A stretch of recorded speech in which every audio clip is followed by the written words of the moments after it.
अस्सलाम वालेकुम नाज़रीन, उम्मीद है आप खैरियत से होंगे। अपनी पिछली वीडियो में मैंने ज़िक्र किया था कि J&J की वैक्सीन और एस्ट्राज़ेनेका की वैक्सीन से ब्लड क्लॉटिंग बॉडी के अंदर कैसे होती है। आज की इस वीडियो में हम ये देखेंगे कि ये वैक्सीन्स लगने के बाद इंसानी जिस्म में कहाँ कहाँ तक जाती हैं।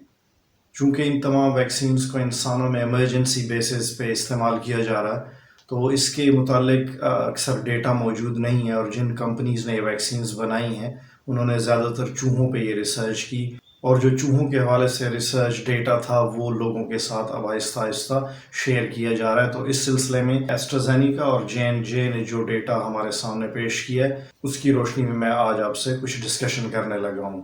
बहुत दिलचस्प होने वाली है, प्लीज़ देखिएगा। तो जब भी कोई ड्रग बनती है या कोई वैक्सीन बनती है तो सबसे अहम सवाल ये होता है कि वो बॉडी के अंदर जाके किस मैकेनिज़्म के थ्रू एक्शन करती है, और दूसरा अहम सवाल ये होता है कि वो बॉडी के किस किस हिस्से तक पहुंच रखती है।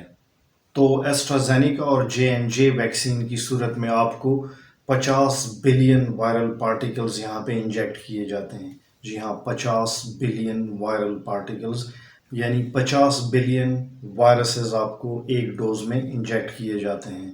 जबकि स्पुतनिक वैक्सीन की सूरत में आपको 100 बिलियन वायरल पार्टिकल्स एक डोज में इंजेक्ट होते हैं, तो ये उसके दुगना है। और याद रहे कि ये तीनों वैक्सीन्स जिनका मैंने नाम लिया ये एडेनोवायरस बेस्ड वेक्टर वैक्सीन्स हैं।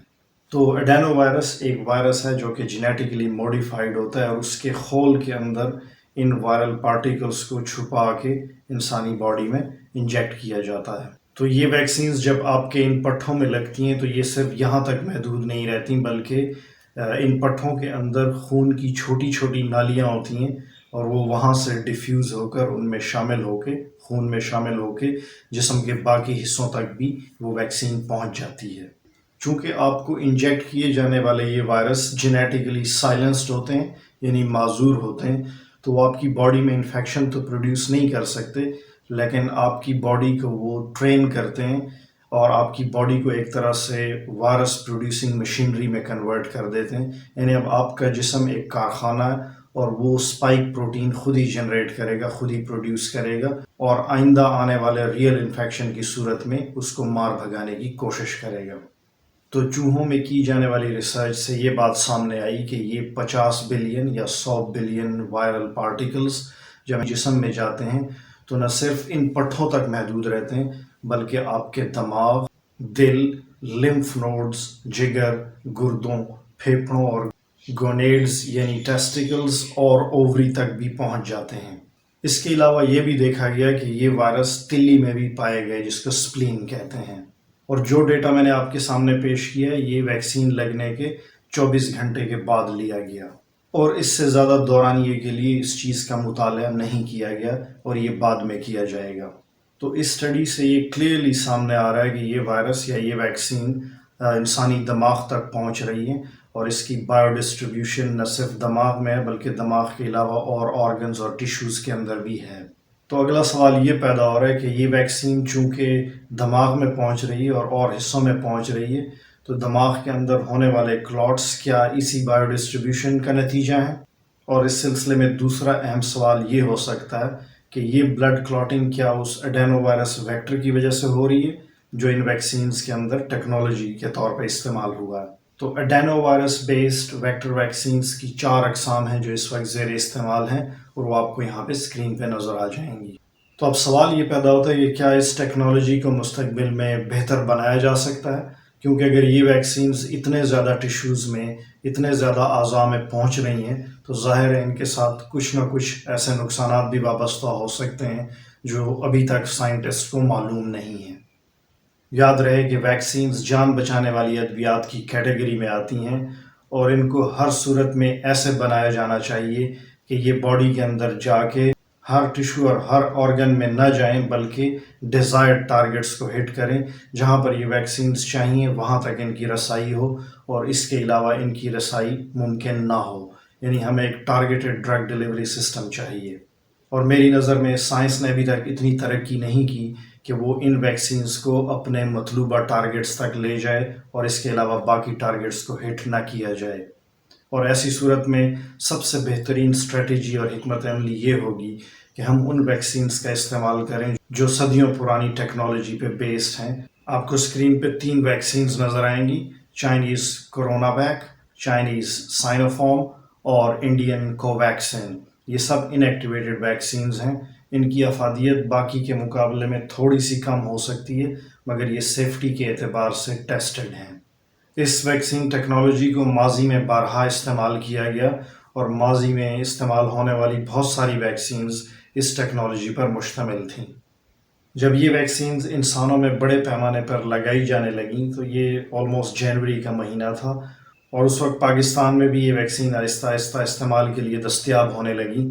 تو اس وقت میں نے اپنی ویڈیو میں ویکسینز کے حوالے سے چند ایک احتیاطیں بتائی تھیں۔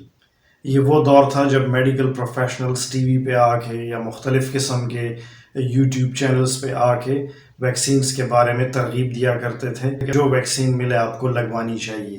اور ان دنوں میں اگر آپ کو یاد ہو، میں بہت محتاط تھا، اور میں نے اس وقت بھی آپ کو کہا تھا کہ آپ احتیاط کریں، کیونکہ یہ ویکسینز ہر ایک کے لیے نہیں ہیں اور یہ چیز ابھی ڈیسائیڈ ہونا باقی ہے۔ کیونکہ میں اس سائنس سے واقف ہوں، میری خود اپنی P H D drug discovery میں ہے، مالیکیول ڈسکوری میں ہے، اور میں ایسے سارے سیٹ اپس میں کام کر چکا ہوں۔ تو میں نے اس وقت سب کو انتہائی محتاط رہنے کا کہا تھا، کیونکہ یہ چیز ابھی بالکل نئی ہے اور بہت سارے سائیڈ ایفیکٹس اور بہت ساری پریکاشنز وہ بھی سامنے آنی ہیں۔